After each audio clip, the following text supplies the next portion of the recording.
Allons-y pour quelques questions. Comment peut-on concilier les nombreuses personnes dépourvues de sens spirituel qui sont complètement perdues dans un matérialisme binaire et mortifère avec la reconstruction de notre société? Alors, je vais d'abord reprendre votre question. Je ne comprends pas bien matérialisme binaire. Il y a beaucoup de choses qui sont binaires aujourd'hui. Bon, admettons que le matérialisme nous fasse osciller entre une chose et son contraire. C'est possible. Le matérialisme, si vous voulez, étant ce qu'il est moins un problème d'opposition d'une chose contre l'autre qu'un problème de néantisation, si je puis dire, de l'âme. C'est-à-dire qu'il vous coupe du sens profond des choses. Ce qu'on appelait jadis la sacralité. Les choses ne sont que des choses. Les individus ne sont que des êtres biologiques, c'est l'énergie, c'est de la chimie, en bref, c'est de la chair et des os. Des os.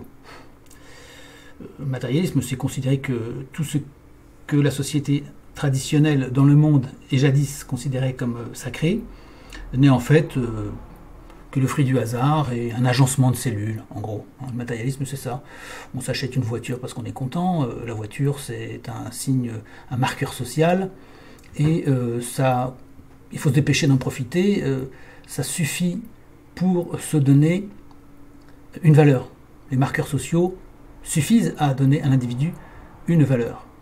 Il n'y a pas besoin d'avoir un trésor intérieur. Beaucoup de gens sont dans cette façon de voir. Le matérialisme, ce sont des gens qui pensent que si vous avez beaucoup d'argent, une grosse voiture, une belle maison, une célébrité, bah, vous êtes quelqu'un d'important, intrinsèquement. Alors que c'est évidemment complètement faux. Vous n'êtes pas quelqu'un d'important en fonction de vos avoirs, de ce que vous possédez. C'est évident pour les gens qui ont un petit peu de tête. Bon, ça c'est le matérialisme. Alors qu'est-ce que ces gens peuvent apporter à une société du futur? Alors, il ne faut pas que nous soyons binaires vis-à-vis de ces personnes. Il ne faut pas dire elles ne sont pas utiles à la cause, donc pour nous, elles ne comptent pas. Il faut regarder la société de très haut. Il y a des gens qui n'ont pas vocation à se poser des questions profondes et qui peut-être n'accepteront jamais jusqu'à leur mort de s'interroger sur ce qu'est le trésor intérieur des individus. C'est pas leur problème et ils ne sont que des gens qui peut-être produisent de la richesse simplement ou font leur travail tous les jours sans se poser de questions métaphysiques. Parce que ce que vous posez en fait comme question, c'est une question qui touche à la métaphysique. Il n'y a pas de questionnement métaphysique. Et on ne peut pas les en vouloir, leur en vouloir, on ne peut pas les condamner. Ces personnes peuvent être utiles tout de même à leur entourage et au monde sans se poser des questions métaphysiques et même éventuellement en s'illusionnant. Peut-être que les personnes qui considèrent qu'il suffit d'avoir du vin dans sa cave, des bons crus dans sa cave, une belle maison, des belles vacances sur la Riviera, c'est suffisant pour avoir une vie bien remplie. Avec peut-être ici ou là une petite aventure, gagner au loto, vous voyez, ce genre de considération matérialiste. Bon, peut-être qu'il y a des gens qui sont ainsi et qui en même temps travaillent et nourrissent leur famille et sont d'une certaine utilité pour la société. Et pourquoi pas? Et puis peut-être qu'un jour, elles croiseront un événement qui les amènera à une maturité. Donc on ne peut jamais fermer complètement la porte à ces personnes. Certaines se sont réveillées très tard. Et on a des exemples évidemment célèbres de gens qui se sont réveillés à la suite d'une illumination produite à la faveur d'un accident, d'une rencontre exceptionnelle, un séjour en prison, la guerre, des choses comme ça. Des gens qui se sont réveillés dans leur vie en disant mais je m'étais complètement trompé jusqu'ici et il faut que je change. C'est toujours possible. Jusqu'au dernier instant de la vie. C'est pour ça qu'on ne peut pas condamner définitivement les gens. Alors, qu'est-ce que les matérialistes pourraient apporter à la société? Eh bien, leur travail. L'embêtant, ce sont les gens qui sont matérialistes et qui en plus ne travaillent pas, ne font rien, ou vivent au crochet des autres. Leur utilité en l'espèce serait pratiquement de montrer aux autres à quel point ça peut être un problème et qu'il faut le régler, ce problème. Les contre-exemples sont faits pour que les gens de bien méditent sur des solutions qui arrangeraient la société.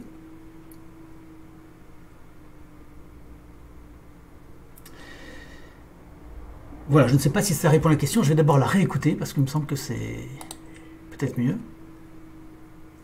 Comment peut-on concilier les nombreuses personnes dépourvues de sens spirituel qui sont complètement perdues dans un matérialisme binaire et mortifère avec la reconstruction de notre société? Alors voilà, j'espère répondre à la question en disant que ces personnes qui ne sont pas forcément spirituelles, eh bien, ont leur rôle à jouer quand même. Les spirituels, c'est toujours la petite frange, les vraiment spirituels, c'est toujours la petite frange de la société qui donne une explication métaphysique. Quand on donne une explication vraiment religieuse, on donne une explication métaphysique. Quand on donne une explication philosophique, sans être religieuse, on donne une explication métaphysique. On explique ce qui n'est pas du ressort de l'intéressement personnel ou de l'intéressement général, qui dépasse simplement, même et y compris l'intéressement général, l'intérêt général. Ou un intérêt général qui dépasse l'intérêt général des seuls vivants. Il y a un avenir, il y a une nécessité, il y a la nature, il y a toutes sortes de choses qui dépassent simplement les intérêts de la société des vivants, qui est évidemment primordial, qui passe avant le reste. La société humaine passe avant le reste, mais elle ne peut pas se passer du reste.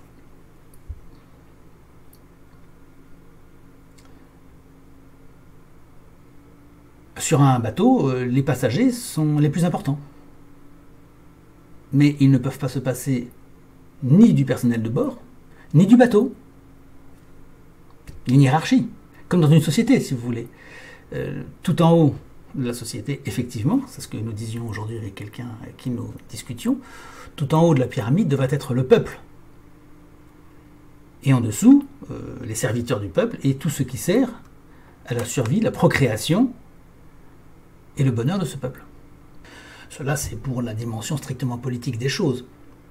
Pourquoi est-ce que le peuple se trouve au sommet des choses? Parce qu'il y a là une créature qui est la créature préférée du Créateur.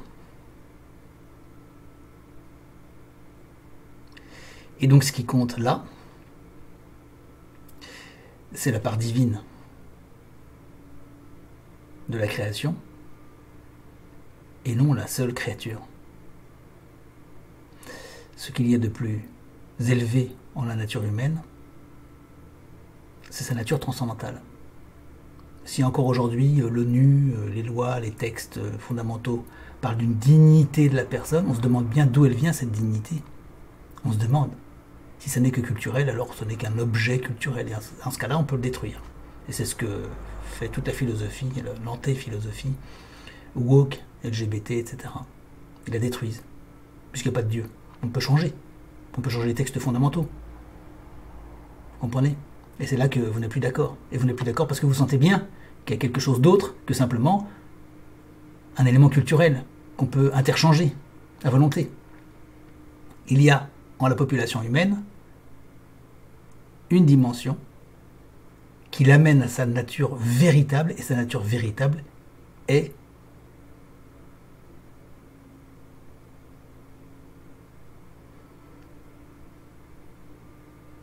une création de Dieu. Faire attention à dire est divine, parce que vous allez entendre, certains vont entendre, ah ben dans ce cas-là on est Dieu. Non, on n'est pas Dieu. Mais nous sommes création divine.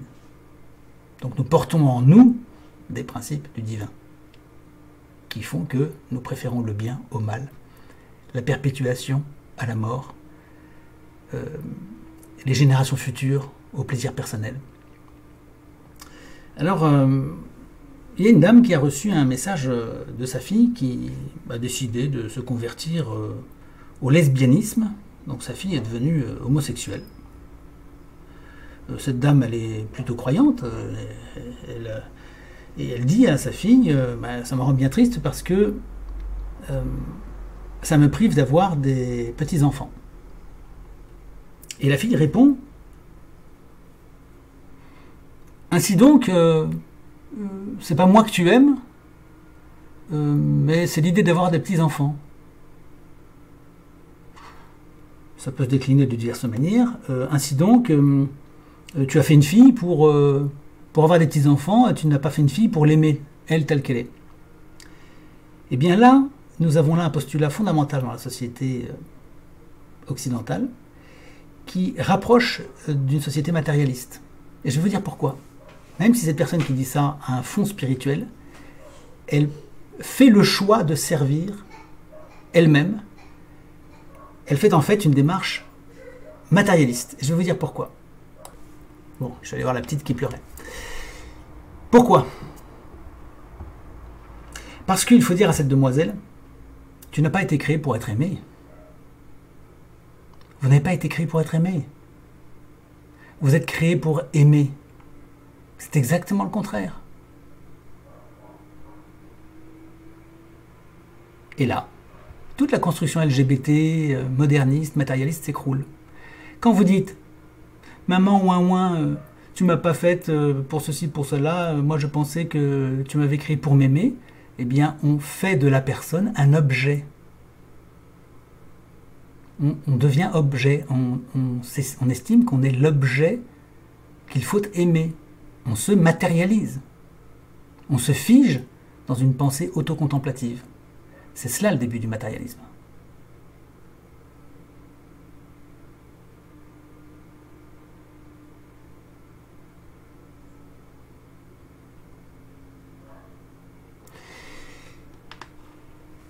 C'est si vrai que quand on commence comme ça, on va très vite vers une vision de l'individu autocentré, donc autocontemplatif, qui se célèbre lui-même, c'est-à-dire toute notre société occidentale depuis 1789, qui tend à nier la nature de l'individu et donc à chasser Dieu. Moi je trouve extraordinaire que des gens qui disent que Dieu n'existe pas disent « je veux être aimé pour moi-même ». Mais on va aimer quoi en toi si Dieu n'est pas en toi? On va aimer quoi? On va aimer le tas de chair et d'os que tu représentes? Puisque tu es vide, tu dis qu'il n'y a pas de Dieu en toi, il n'y a pas de sacralité en toi, tu es quoi? Un ensemble chimique qui aboutit à tes sentiments qui ne sont que les sentiments d'un pur objet.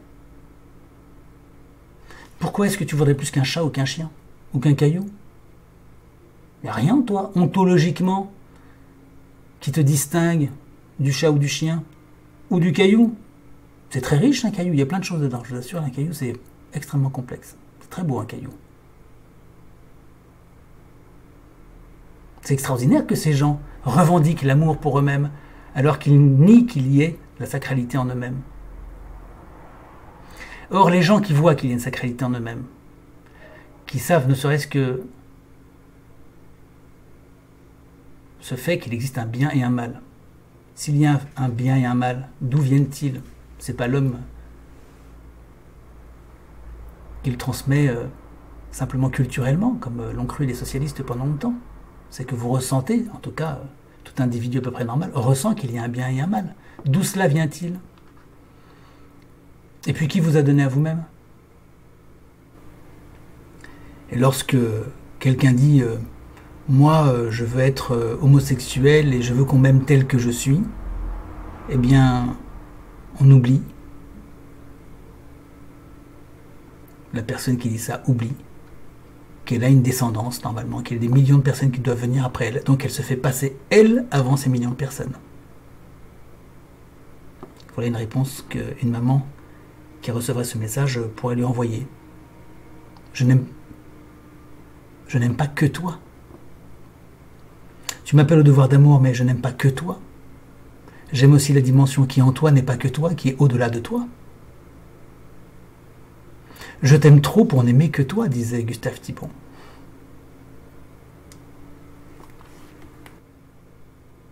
Sitôt que vous avez fait ce sursaut dans la conscience des choses, vous voyez qu'il y a quelque chose d'invisible qui a une valeur en soi, vous l'appellerez comme vous voudrez, aussitôt, vous commencez à comprendre que le but, ce n'est pas d'être aimé soi-même, c'est d'aimer.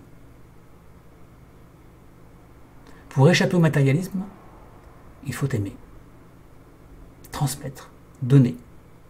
Par conséquent, tous les discours sur « oh, ouin, ouin, moi je suis pas bien, j'ai été maltraité, j'ai eu une mauvaise enfance, j'ai mal vécu, je suis très malheureux », tout ça c'est ramené à soi-même, c'est du matérialisme philosophique. Tout cela, c'est la démonstration que vous mettez l'objet que vous êtes en avant, et non pas votre personne la plus précieuse. Car votre personne la plus précieuse en vous-même, c'est une personne qui donne et qui ne prend pas. J'ajoute pour vous une petite vidéo très juste de la part d'un pasteur qui exprime son avis sur les personnes qui se plaignent beaucoup des problèmes qu'elles ont créés. Regardez ça.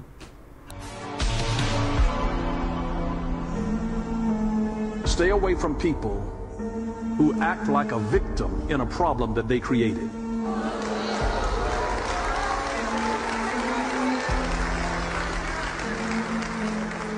There are people like that in the world, or some of you obviously know some of them. But they act like a victim in a problem that they created. That's gaslighting. There are people that do that.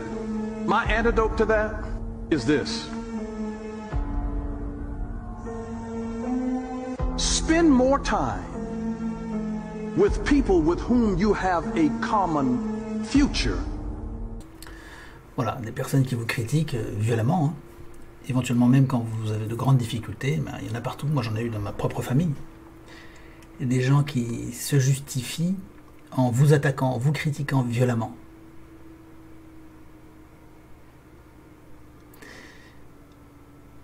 Elles ont besoin, elles ne peuvent exister qu'en vous diminuant. Parce qu'elles n'ont pas cette richesse intérieure, elles vont chercher leur titre, leur valeur dans la dénégation et l'injure d'autrui, dans la critique d'autrui. C'est très très très courant. On a plein de gens comme ça qui attaquent. On a eu ces temps-ci quelqu'un qui vous dit monsieur est un guignol, monsieur est ceci, monsieur est cela, des gens qui vous insultent, des gens qui insistent, hein, et toute la vie qui auront ce discours de dénégation, d'injure. C'est parce qu'ils sont vides. Ils sont matière en fait déjà. Ils sont une matière pétrifiée qui ne passera pas le cap de la mort. Il ne restera rien. Donc prenez vos distances avec ces personnes et résolument allez avec ceux qui vous offrent un véritable avenir, pas un avenir d'illusion, un véritable avenir. Reste à savoir ce que c'est qu'un véritable avenir.